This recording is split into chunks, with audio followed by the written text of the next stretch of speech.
Welcome back to Dot Life. We have a really exciting topic today, which is the former Carney Hospital site down in the southern neighborhood of Dorchester. It affects a lot of people. A lot of folks are wondering what's happening down there, and who better to hear it from than our guest today. I'm joined by Tom O'Brien, who's the managing partner and chief executive officer of HYM Investment Group, which is the organization that is charged with redeveloping that site. Hi, Tom. Hey, Aaron. How are you? Thanks for having us. Doing great. Thank you. And the Reverend Jeffrey Brown, who is the CEO of My City of Peace. Thanks for coming. Thank you. So I'd like to start by you both introducing yourselves a little bit in terms of who you are as people and what your organizations do. And Tom, I'll start with you. Sure. Aaron, I wonder if I could just start by making a quick correction. So Reverend Brown, My City of Peace, and the HYM Investment Group, we're partnered on this and other transactions, which maybe Reverend Brown will talk a little bit more about as well. So our company is the HYM Investment Group. We're based here in Boston. We work on a lot of large, complicated redevelopment problems that people may recognize throughout Boston. So the New Balance campus, we worked on the new Warrior Ice Arena, the practice arena for the Bruins, together with some other buildings there. We did the redevelopment of the Government Center garage, which produced the new State Street office building there. And we're also working on the redevelopment of Suffolk Downs to create 10,000 units of housing at Suffolk Downs as well. So pretty high-profile things. People have mostly seen these, I would imagine. We have a nice team of people, great partners, and we love doing the work that we do. Great. Thank you. And Jeffrey, how about you? And I'm Reverend Jeffrey Brown, and I'm the CEO of My City of Peace. It's a community-focused redevelopment corporation that is partnered with HYM Investments on Parcel 3, which is a parcel in Roxbury across the street from Police Department headquarters, about 8 acres. And we plan to redevelop that parcel. And then we are also partnered with the Carney Hospital, among some other things. And we're happy to be, tied to this brilliant organization.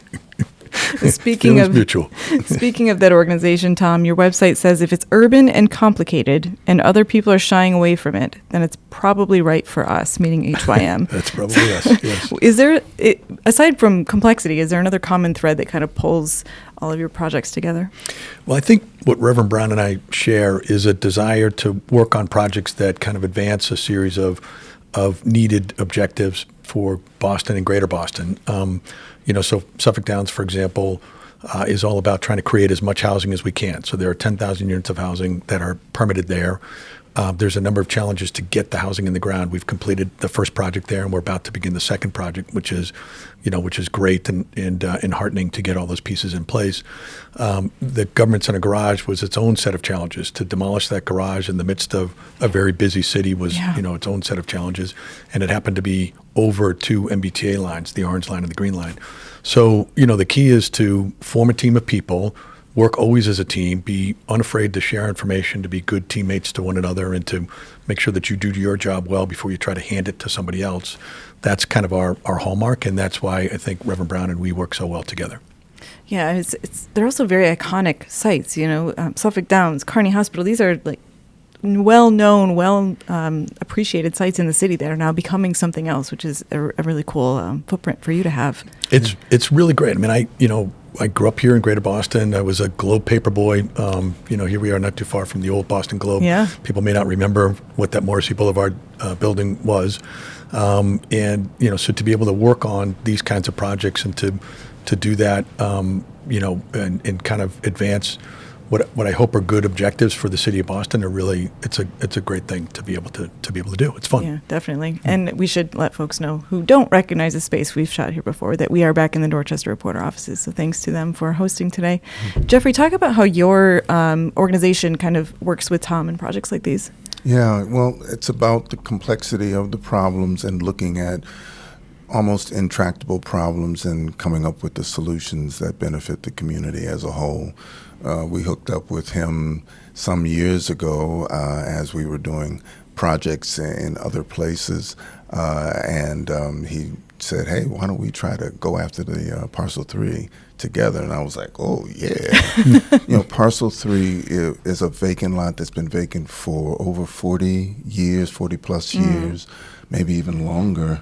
It was a casualty of the state's attempt to try to put a highway through Roxbury, Yep.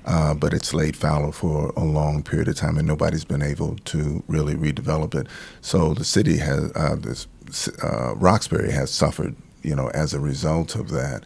But it's right up Tom's alley and HYM, because they really do care about, not only building, but building community as well, and strengthening community. So we hooked up together, and we were able to win the designation for it. And so then we said, hey, why don't we just keep going? Yeah. And so here we are with the Carney. So when you say complex or intractable problems, do you mean physical or infrastructure, or do you mean more like societal or both? I actually mean both. Okay. I think I agree. that, that there are some physical issues that have affected that particular parcel, but there have been some intractable community issues. When we talk about redlining, when we talk about some of the ills that have plagued, communities of color, that would allow a large, almost 8-acre parcel to just lay fallow for decades, to be able to come in and say,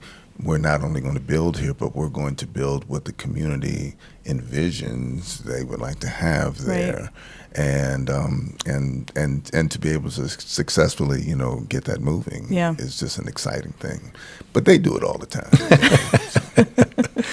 But I think the key thing is, when Reverend Brown really is kind of a leader in this vision and the formation of My City of Peace, the key is home ownership, right? So we talk about this all the time. The idea that in the post-World War II America, when the concept of home ownership became something that was, spreading throughout the United States and across the country, home ownership was something that, for the most part, was reserved really only for white families. And so black families were left out of that. And so the idea is, could we use properties like P3 to create home ownership opportunities for black families from Roxbury? Mm-hmm. And that's kind of the fundamental hallmark for us.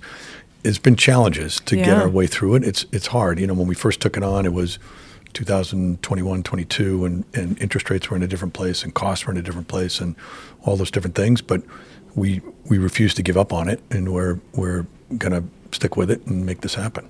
Yeah, he just took my, elevator speech.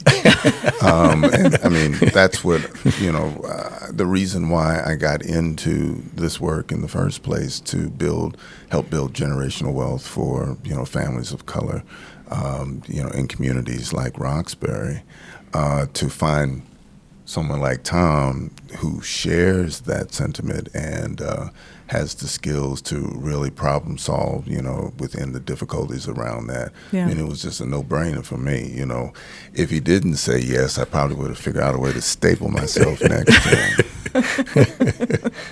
Well, luckily you didn't have to get the stapler out. That's good. That's it, exactly.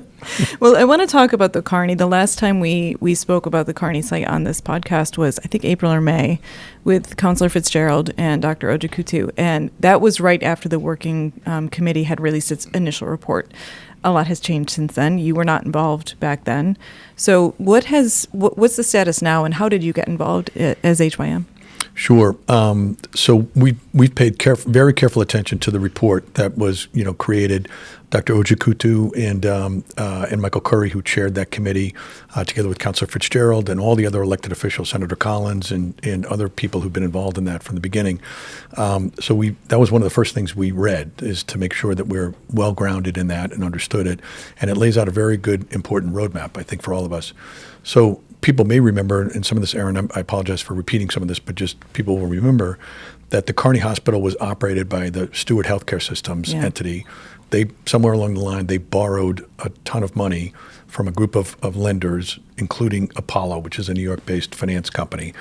And so when the Steward ran the hospitals into bankruptcy, the mortgage holders essentially foreclosed on the property. Yeah. I don't think any of them wanted to own this property. They didn't want to own the hospital. Everybody, I think, acknowledges that Steward was a terrible, terrible actor in this whole thing. And the guy who ran that place is off, wherever he is. So we were, as everybody else, we were observers, sad to watch that whole thing play out. Yeah. Both of us have had, our families or other folks have had some interaction with the Carney Reverend Brown, more so than I was, given Reverend Brown's the work that he's done, over his career. But so we watched it all play out, and the mortgage holder, the owner of the land, called us and said, we'd like to try and find a way. Could we figure out a way to redevelop the property? And the first thing we said was, well, there is this plan. The mayor named Mayor Wu named a group of leaders to put a plan together. We want to try and create something from that plan. And if people read that plan, it's pages 6, 7, 8, and 9 probably are the key summary points. And so our objective is to try and follow that plan if we can. So Dr. Ojikutu, Michael Curry, Councilor Fitzgerald, all those different folks have been leaders on this. What was needed was a group to kind of take that on and see if we can conduct the community process necessary to make this thing go in partnership with the mayor and everybody else. Yeah, the plan really identified a lot of issues and potential, but didn't box you into a certain plan, right? Like you could develop Correct. to meet that plan how you saw fit, which is probably exciting for you. Yeah. What was your first impression when you saw the site from a developer's lens? I'd leave it to Reverend Brown to kind of say. It had been some years since I had been. So my dad's family, had some history there, but but for me, it had been a long time since I'd been inside the hospital. Yeah. So I only got in it after it was closed, and it's heartbreaking. Was it in bad shape? It's in terrible shape. Really? It's a disaster. Yeah. It's shocking that it was still operational so recently in that condition. People say at the end there were just a few patients that were actually in the hospital. 13 beds were used. Wow. I guess the day before, the week before something they like closed. that. Yeah. Wow. So had you been in it while it was still operating and had that same impression? I've been in it while it was operating. Another hat that I wear is that I'm at a church. I'm an associate pastor. So families who go there, for various things, they had an active emergency room. So to go there and have prayer with them and all of that. And then I've been in that hospital over the years. Another hat that I wore, I've got a lot of hats, is I was one of the founders of a group called the 10-Point Coalition. So there was a lot of work that we did on the streets with youth who were engaged in gang activity or drugs. And so somebody would get hurt, they, would go to the Carney, and this is years and years ago. So from what I know from that 30 years ago to now, and to realize that Stewart group really ran that hospital into the ground is just heartbreaking. It is. Mm-hmm. It is. Really, the Carney was more than just a hospital. Mm-hmm. It was really one of the heartbeats of the community. I mean, people would get food there and fellowship with one another there. Whole families would be working there. Mm-hmm. It was almost like a family tradition, mm-hmm. To work at the Carney and then have all of that just be ripped away. Yeah. Was really heartbreaking to the both of us. And to not see it invested in over years and years. Oh, absolutely. It's disrespectful. It was the second largest employer outside of UMass Boston for Dorchester. Mm-hmm. And so it leaves a really big hole at this point. I mean, aside from these very negative perceptions, when you first saw it after it had closed, did you see a vision? Did you see opportunity? Or was it more just, wow, there's a lot here? Yeah, it probably is in the category that you started off with us of, if it's urban, if it's hard, then it's for us, right? So we, I don't think we looked at it. I don't think anybody who looks at it today says, oh boy, this is an opportunity from the perspective, okay, this is going to be easy, to use your word, easy. It's a challenge. Yeah. But I think if you step back from it and look at the basic characteristics of what the entire site presents, you've got 12 plus acres, you've got a community that is an active, beautiful community that cares deeply about the site and cares deeply about what happens next. You've clearly got a healthcare need and a community whose healthcare need is not met today, right. So that produces a demand. And so our focus is, okay, how do we take that healthcare need take that demand and focus that into what physically can be created. That building itself probably is not the building in which you can do that. But the site could also produce some other pieces as well. So the report, for example, Mayor Wu's report, suggests some housing, some senior housing. There were a lot of beds there. It was more than, just as Reverend Brown said, it was more than a hospital. There were psych beds there. There was a medical office building there in which people saw their doctor just for regular appointments. So there was a lot that was on that campus. Was there a nurse training building There as had well? been, historically, in the La Brea building, there had been, that was a really important, the UMass Boston Nurse Training Program, which is a illustrious program, really, part of the flagship of that campus. That program existed from around 1960 or so. And a lot of the roots of that, I think, came from the nurse training facility that was at the Carney Hospital. So there were quite a few nurses who were trained in that regard. Yeah. I think it's not, you can't look at it today and say, oh boy, opportunity, but you look at the history of it, you look at the basic, characteristics, as I said, of the site, and there's a lot that you can work with there. Yeah, I mean, to that end, you've been going to a lot of civic association meetings and talking to abutters and getting a lot of feedback, I'm sure.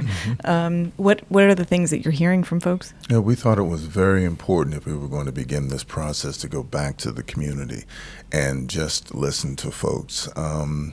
We heard a lot of grief, and I don't mean grief like people sort of yelling, although there might have been one or two, but but people were grieving the fact that the hospital was gone, and we needed to express that, and so we heard that. But then we started to hear other things in terms of what they would like to see there. Of course, everybody wants Wegmans. That's my vote. Well, I don't know about Wegmans. Did not hear Wegmans. Did not hear that. But you can chalk up a point for Wegmans now. Yeah. But some of the suggestions that had come from the report from the city, people were expressing, like senior housing, and really look into things like rehab and maybe memory care. As a part of that. Yeah. Some housing, people were thinking about that as well, because there is a need for more housing in the city. And several other things I can't really recall. And healthcare use. I think it's central to everybody is, okay, I think everybody looks at us and says, okay, we understand what happened, why it closed, but we need healthcare. And so the idea around different uses that that people have said, that's been a key part of what we've heard. Yeah, I know there was a point in the original report that they were going to try to keep an emergency room on site. I don't know if that. I think the one that was there has now closed. So we'll see if that it's all can closed. come back. And when you don't use those machines regularly, you run into problems. Yeah. And so, what misperceptions do you think people have of the site or the project that you want to clarify? Anything? I don't think there's much that comes to. I mean, I think the key thing is to talk people through what the healthcare use can be. Yeah. Some people will look at us and say, "Well, gee, why can't you just reopen the doors and have it be a hospital again?" And so, you can remember what happened back then, and all the hospital systems, as far as I know, looked at it and just said physically it's not going to work, and so that's why the report kind of says. Kind of emphasizes a healthcare use. It doesn't ever say it can reopen as a hospital. Yeah. Can you elaborate on that a little bit for folks who don't fully understand, which is what I would count myself among them? Why can't you just reopen it as a hospital? Is it because the condition of the building is so bad, or the state of healthcare is different than it was, or all of the above? It's probably confusing for people, because I think if you ask a hospital executive in Boston today, they would say we're overburdened. We don't have enough nurses. We don't have enough doctors. We don't have enough facility.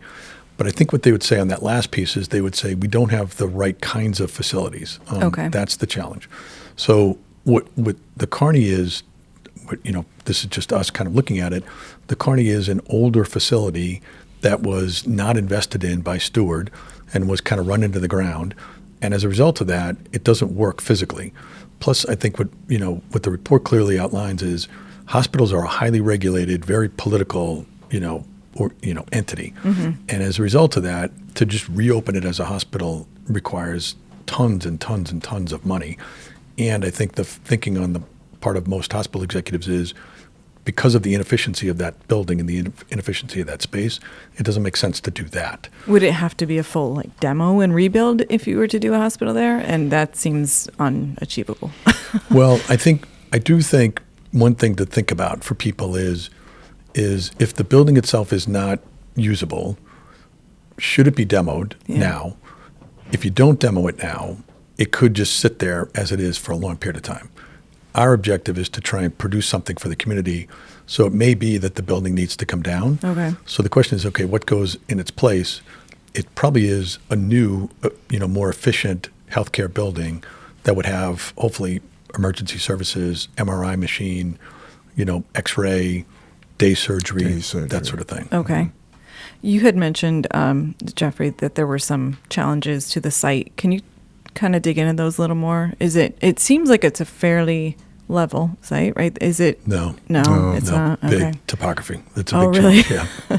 Big. And is that all pudding stones and like a lot of it? Yeah. A lot. Yeah. I mean, it's pretty cool. It's historically, Yeah. it's a really interesting thing. I mean, we just think about it. just not fun to dig in. There's a big grade change from the front to the back. Okay. But it can then connect into the park, and the park, That's cool. is a great connection, and the baseball field down below is well cared for. I think it floods in the spring, but the baseball field is pretty well. There's two ball fields actually. There's the smaller ball field, which is down on the other side. Yeah, on Adams, and then on Adams. Yeah. But it's a huge grade change. That's a challenge. Do you, as far as like utilities, like sewage and water, and is that all crumbly too? Is it? Yeah. Well, the street. I mean, you actually don't need that, and if you're going to knock the building down, the sewage and water and everything, all those connections in the street are just fine. So that's all good. Okay. And it's a good transportation hub. You got good bus access. Mm-hmm. You have, you're not too far from Ashmont Station. You're actually not too far from the Red Line trolley. Yeah, so it's right. So the transportation access is not bad. Yeah.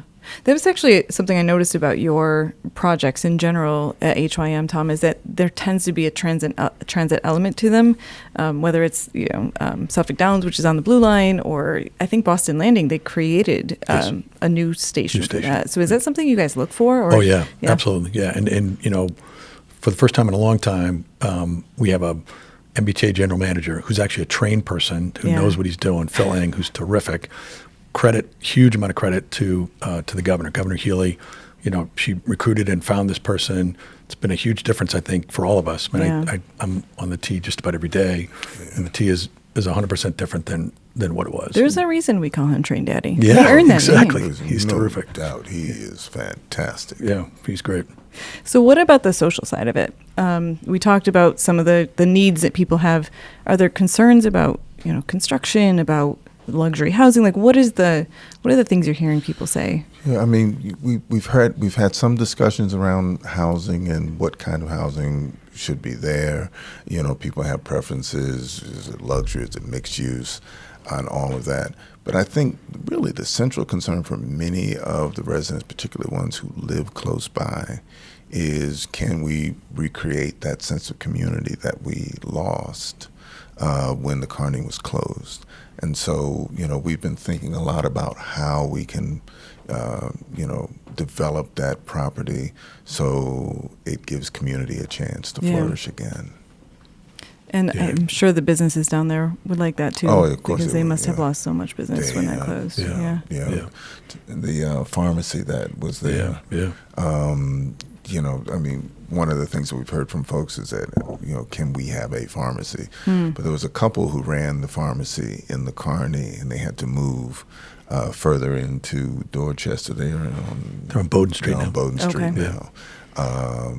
But, maybe they would like to come back. Yeah. So, I mean, those types of things that sort of sustain community, really has to be recaptured. I think it's really helpful that you local folks are in charge of the development. That really gives some credibility to that local, angle. I'm a Dorchester guy. I raised my kids here, so I'm not a native Bostonian, even though I've been here 40 plus years. Okay. Remember, We'll count it. I was not born here. So but I live in Dorchester. I love it. So you've talked a little about some of the things that might be on the site, and I know it's early and there's probably no plans on paper yet, but can you give us a little sneak peek of what you're thinking might end up there? Will we see retail? It will be mixed use, right? Is that pretty much? Yeah, definitely Yeah. mixed. So, I mean, first and foremost, the report calls for this, right? So Mayor Wu's task force, that whole report, the central piece of that is a healthcare use. So there's got to be a healthcare use. Okay. So that healthcare use could be 180,000-ish or maybe 200,000 square feet of space. Probably, some retail associated with that too. There is talk. So Senator Collins filed in one of the bond bills from last year. He filed a study provision which suggested, hey, could there be some kind of nursing school or extension of the nursing school to this campus again? And so the thinking there is, if you put a healthcare use there, could we have something that would allow nurses to kind of begin the practice portion of their education on the campus? Could there be a facility for that, which would be great. Yeah. And then we've talked about senior housing and housing. I think, housing is needed. Yeah. And so, there's those elements in there are probably the basic elements that will go in. Plus adding in the potential for psych beds and other pieces that people have suggested as well. When you say retail, do you think like restaurants or more storefronts or still Probably TBD? a mix of both, maybe. Okay. And coming from local business people, Yeah.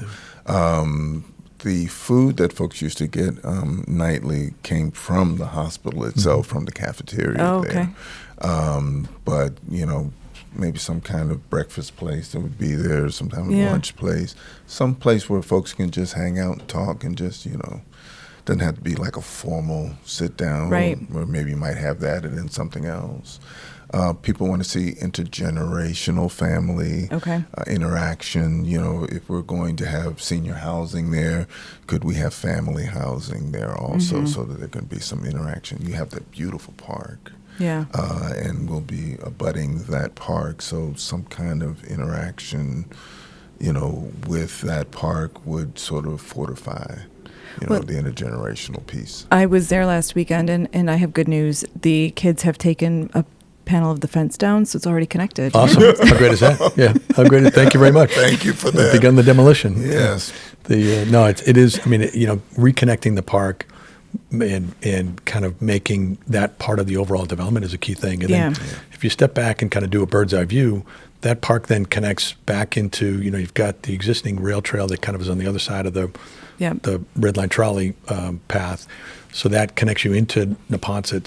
So the whole park system across to Neponset is great. So there's a huge amount of potential for us to just connect these pieces and make it all work. And they just finished all summer doing rehab in the park of the paths and the hardscaping looks really nice. Yeah. You have a lot of stakeholders that you have to keep happy and consider their opinions. And how do you balance all of that? Very careful. I mean, fortunately, we enjoy doing this work. Yeah, we do. We're together a lot, which is great. And, you have to sort of enjoy interacting with people and meeting them and listening to them and talking it through a little bit. Yeah. But it's not just the community. It's the management company. It's the politicians. It's and the business owners who eventually end up there. You've got a lot of voices in your ears. The challenges on these projects are often not the finance questions. It's not the site-related questions. It's not the digging. It's always the people, know. And so trying to think through all the different people, the different relationships, the personalities, just trying to be, good in that regard. Yeah. So I think, but the two of us share that same desire and that same outlook. And, sometimes I'll say, geez, what do you think about this? And Reverend Brown will say, have you talked to this person? And so it's a good reminder, to kind of go back and forth and just make sure you stay in touch with people and make sure that people feel heard. Have you finished the tour, the listening tour, or is that still ongoing? We've talked to 15 civic associations, and we have 3 abutters meetings. We've already done the first one. The next one is this coming Thursday at 7 o'clock at St. Greg's. And then the final one will be in December. And we would have concluded all of our listening. We also, have an email address for folks to write in, suggestions if they'd like. Okay. But and we like Tom said, we enjoy doing those meetings. Sometimes, people can get passionate in, in one way or another. But, we're grizzled veterans of that. And Tom, especially when he did Suffolk Downs, he must have done at least 400 meetings, community meetings. And, for me, as a church pastor, if you have survived a Baptist church meeting, you can survive anything. Yeah. So we got thick hides. Well, it's not. I don't think in this case it's really directed at you. You're just getting getting the feelings. So thank you for taking that. Well, it's like, honestly, we've said this. It's a little bit like we're the therapist up there. So we stand up and people are upset. Yeah, they've really not had much of an outlet. There was never, when the hospital closed, there was never an opportunity for people as a community to stand up. It was so fast, right? And have an emotional sort of closure, almost like a ceremony or an evening, or just a chance for people to stand up and say, my mom worked there, my sister worked there, my daughter worked, my son worked there, my kids were born there, whatever. Right. My doctor's there. My doctor's Where am I going to go now? Yeah. So it's very disruptive. Yeah. Absolutely. Yeah. So one quick, can I just as Reverend Brown was speaking, a quick shout out, thank you to Father Jack Ahern at St. Greg's, who's made the parish hall available to us for these 3 meetings, which is great. He's been a wonderful stalwart for everybody in the community for a long time. For a long time. Yeah. So you've got these listening wrap-ups in a couple of weeks, a month or so, and then what's next? So we'll go back and we'll start thinking through what could actually be there and sort of in line with what people are hoping to have there.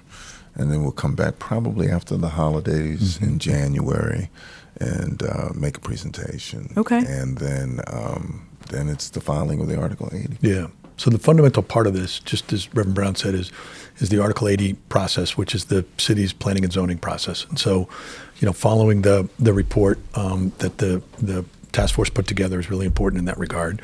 And then following that Article 80 process will be the next big step. So that will probably begin in the beginning of 26. Okay.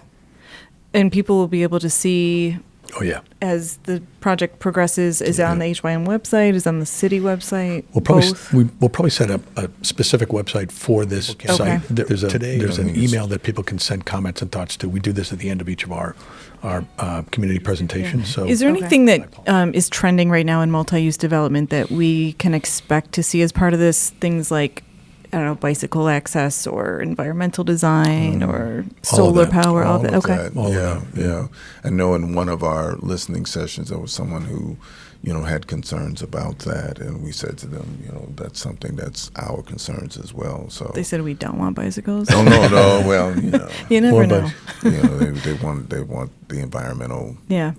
Want us to pay attention to those things, and so we said we would do that. Especially that close to the park and the river, and we really want it to be. We nice. just, our government center garage redevelopment project. Just as part of that, we built a brand new facility. If people are bicycling downtown, there's an 800 space bicycle storage facility in the garage, together with bathrooms and showers and that sort of thing. Oh, wow. Yeah, so that's very nice. That's so we're, you do need to pay careful. People have changed their lifestyle. People do like to ride bikes. Yeah. And I think that's kind of the way you need to set things up. And also too, from an environmental and resiliency perspective, every single project we do, you kind of start with that, and there's a checklist of all the things that you really want to do and must do. So that's a key part of everything we do. Yeah, totally.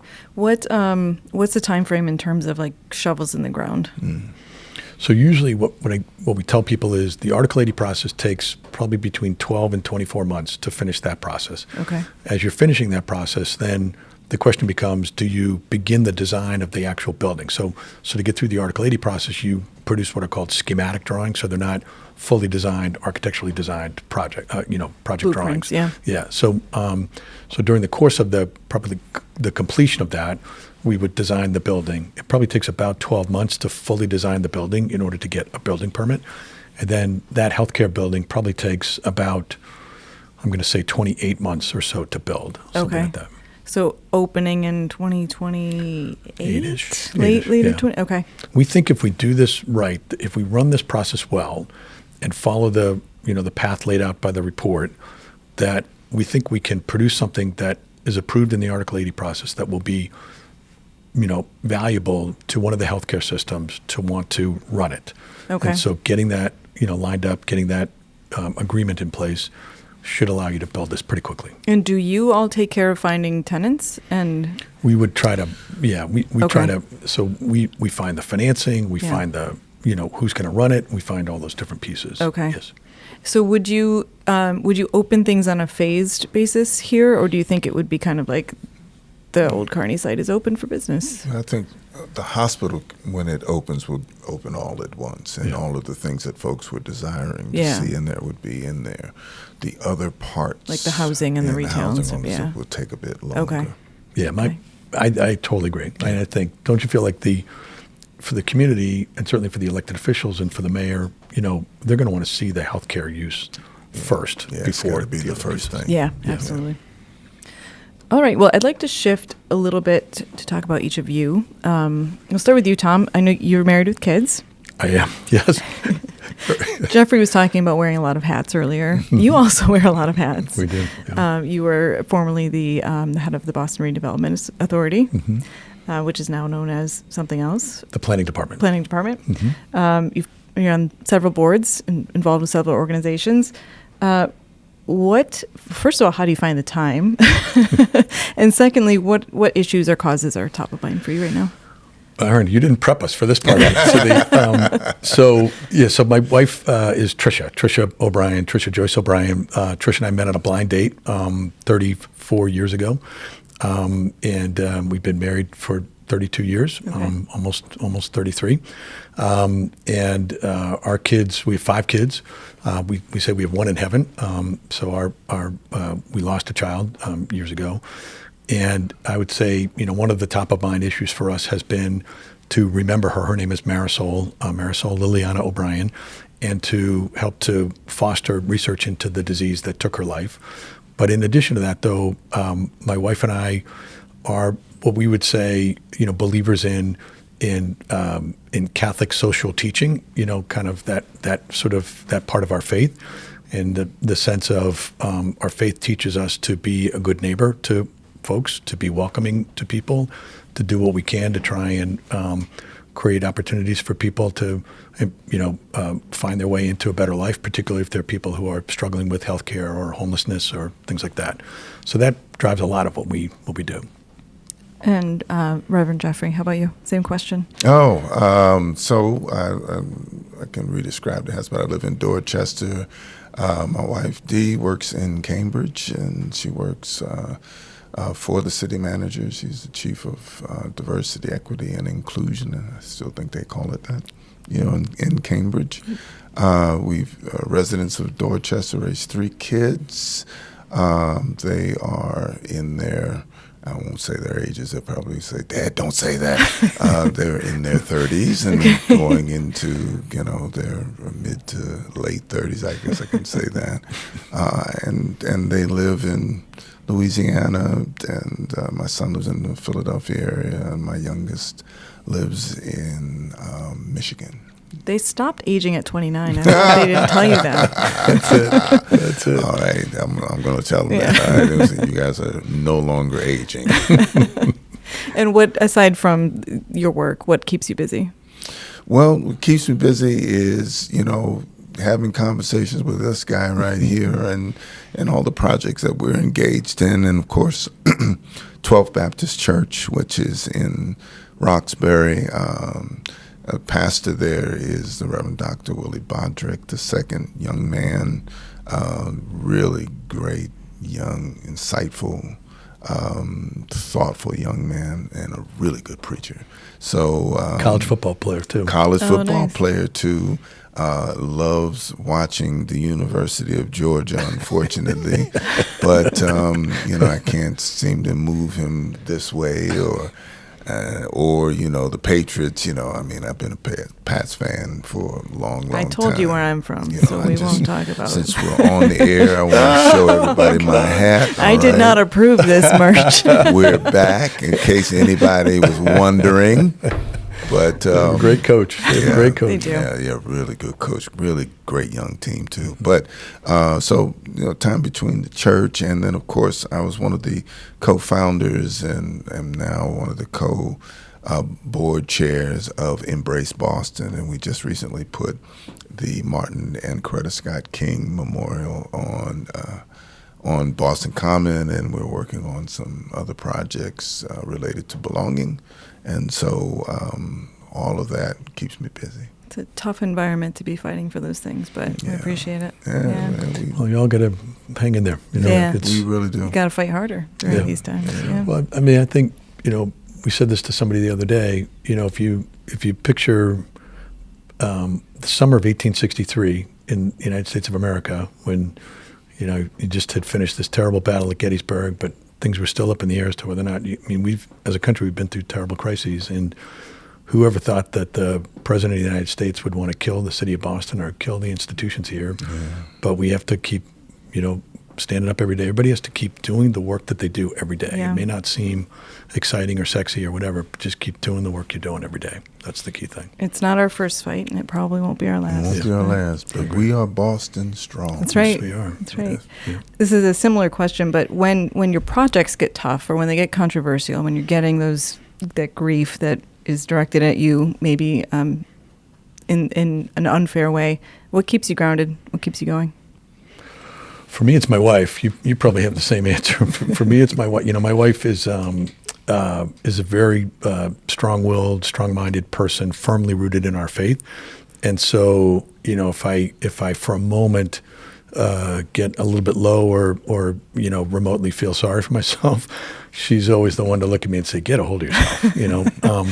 And I think, you know, the key thing for people out there, and you can say this a lot to young people, I think, the key thing in your life is to be resilient, you know, to stand up and keep going, because there are some good days, but there's going to be some really bad days, and you just got to keep going and get up every day and try and be the person you're trying to, you know, that you're instructed to be, which is to be good neighbor, good to folks.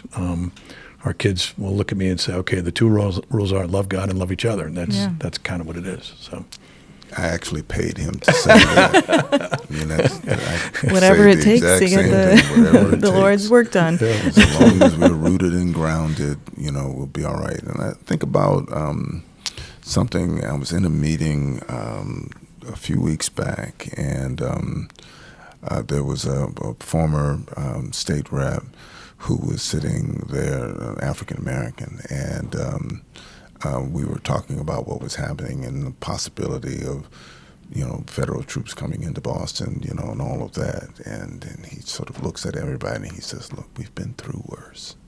And I haven't forgotten that over these weeks, that, you know, things have been pretty bad. And I mean, I've dealt with issues like violence in our streets, you know, and he's right. We have the resiliency to get through what we are facing today and get through being stronger than what we have ever been. And so, you know, all of what he said, and including this.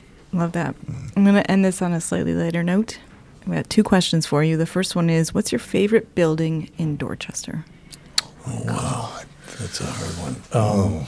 So can I say, so we had a meeting at UMass 2 weeks ago, and walking the UMass campus and so it's not really a building per se, but the open space that's been built and created in the center of the campus over the last year or two is really beautiful. Yeah. And the UMass administration has done a great job. So it's the collection of buildings, but really the open space in the middle. For people who haven't really walked that in a couple of years, I think it's just been completed in the last year or two.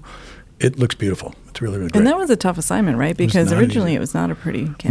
No, it's not. And it's an environmental, you know, issue, and you know, it can be kind of windswept and things like that. Yeah. But my wife is a UMass Boston alum, and it's really beautiful. Yeah. You know, great spot. Yeah. I love this. Yeah. But my mother lives with me now. She's 88 years old, and she's been living with us now for the past 5 years or so. And what she loves to do is to get in the car and have me drive through Dorchester, because where she's from in Harrisburg, there were a lot of projects, and but the housing here is so beautiful. It's so pretty, And especially over in your neighborhood. oh yeah, absolutely. And when she, gets in the car, sometimes I have to slow down Yeah. because she wants to look at this building. And so I just love the neighborhood in general Yeah. and the variety that we have, and to be able to drive her through and have her say, "These houses are so beautiful," and I'm like, "Yes, they are." Yeah. And then the last question for everyone who joins this podcast is always, what's your favorite place to eat in Dorchester? Well, we got to say, Sweet Life is like our spot. So we've I'm probably You'll be there a plugging lot pretty- more as time yeah. goes on. I'm a 2 scrambled eggs and a raisin bagel, and we've been there a lot actually, which is great. So we love Sweet Life. Well, I love Sweet Life. yeah, I don't want to speak for you. I love Sweet Life too. My wife loves Tavolo's, which is right there in Ashmont. I used to love the Ashmont Grill. I also like the food at the Mix. It's a different kind of environment now. Yeah. But yeah, those are the spots. I mean, we go to Tavolo so often that we sit down, they automatically know what we want. So Yeah, we do miss the Ashmont Grill. The Ashmont Grill was good. That was a good spot. That was a gorgeous Especially when our spot. kids are younger. That was a good place. That Nice was a patio, good spot. too. Yeah. Yeah. Couple of other Jamaican restaurants up there on Washington Street. I'll go in there if I want something really hot. Yeah. So I'll eat that. Great. Well, thank you both so much for joining. Really Thank appreciate you. the update, and we will be watching. I'm sure there'll be a lot coming out of the Carney site soon. Thank you. Thanks so much. Very Thanks, Aaron. much. We really Thank you. appreciate it. Thank you.